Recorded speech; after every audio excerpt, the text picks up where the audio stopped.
This individual was charged with 5 counts of capital sexual battery. That's on a child under the age of 12. 5 counts of molestation of a child under the age of 12. 5 counts of cruelty towards a child for using or allowing a child to engage in sex. 5 counts of directing or promoting sexual performance of a child. As I mentioned, 168 counts of possessing child pornography, and 5 counts of obscene communications for making, printing, or publishing pornography. After today, we expect these numbers to increase once parents realize that this animal lived in their backyard.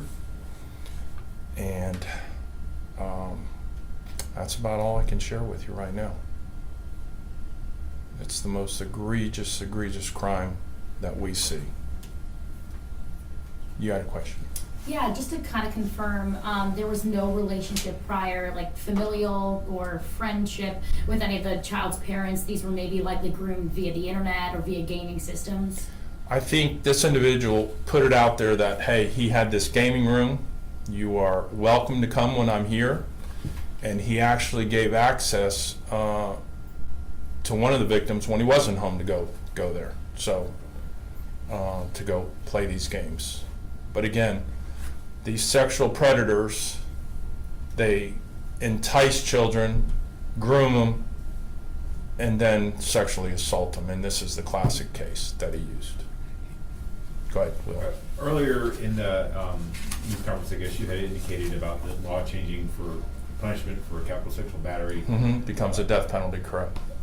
And so because this guy's crimes of which he's accused occurred before that law change, he won't necessarily be subject to that penalty? That is correct. Okay. Those were offenses that occurred on or after October 1st of this year. That would be subject to the death penalty. Go ahead. You said he didn't live alone in the home. Are any of those other people facing charges? They are not. They were kind of unaware of what was going on.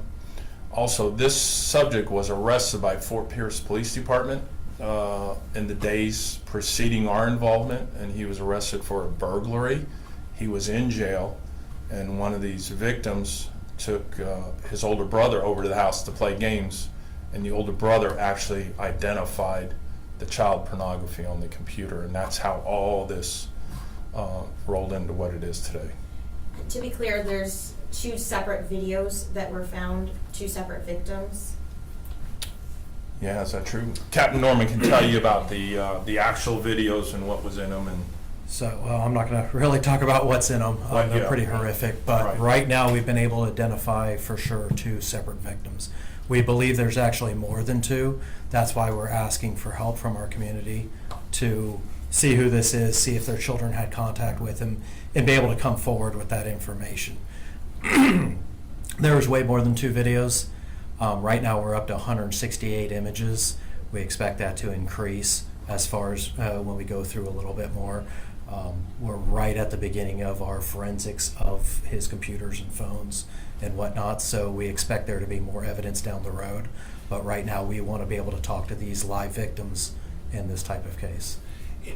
Sheriff, did you say it was the older sibling of one of the victims that sort of got the ball rolling in this case? Yes. You know, 10-year-old, 11-year-old looks at maybe a picture and thinks it's maybe normal because he's never been subject to anything like that. Someone older looks at it and says, oh my gosh, what is this? And it's really startling. So that's how we got involved. And then that older sibling just saw this on the computer there, like it was on the screen, or it was like he was fishing around for it or anything, or? I believe he was looking for the game that they were looking and it popped up. So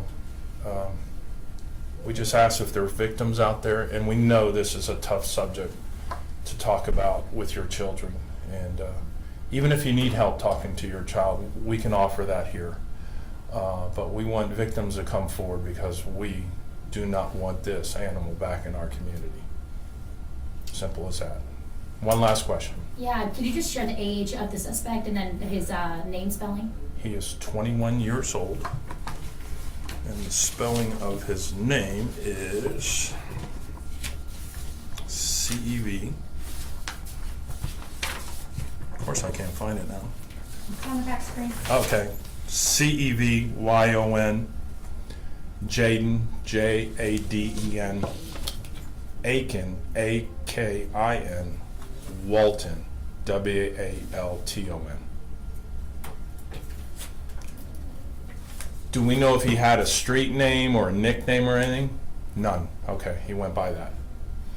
If you have information, call our office here at 772-462-3230. And this is for parents that actually need help in discussing this. They can call too, or Treasure Coast Crime Stoppers at 1-800-273-TIPS.